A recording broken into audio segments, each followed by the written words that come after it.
So my first question would be, what happens with the society that at certain moment in history realizes that it has been living in a totalitarian regime before, or several totalitarian regimes? What happens with this society? Maybe on a Croatian example.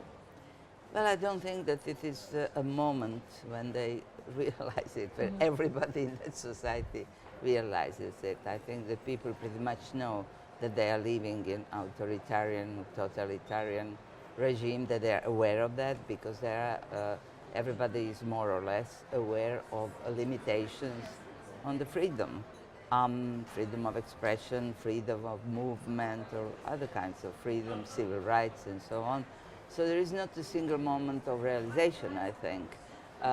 But what is interesting is that collapse of the communist regime came without any warning. It just, except in Poland, it was really, it fell from the sky.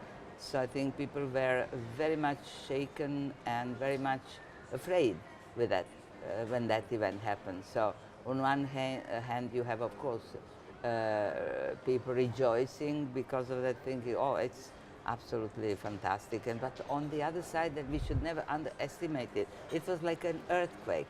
So I think basically the basic sense, the basic feeling everywhere, not only in former Yugoslavia or in Croatia, was fear. Fear of new, of what is coming. And I think we underestimate this fear, because that fear has also a big repercussions on the future. When people are given choice between freedom and security, I think they choose security, not freedom. Yes, it is nostalgia, but nostalgia for the time where you were sure that you will have job, for the time that you were sure that you will have some place to live, a decent place to live. It looks so simplistic, but I mean, these are the things that there are no, at this time, at this period of history, there are no guarantees. You can't be sure that you can't be sure that you will get a job. You can't be sure that your children who finish the schools will have this unemployment of youth is absolutely discouraging. It's terrible, no? And much less the decent place to live. So I think it refers to that. But of course, we already see mythology being built there, because, for example, in the year 2000, there were particularly many researches done about nostalgia, and it turned out, for example, in Germany, that there are many people, especially from GDR, very nostalgic, elderly people, people of my generation, and so on. But also, it was a big surprise, that very many young people felt this nostalgia.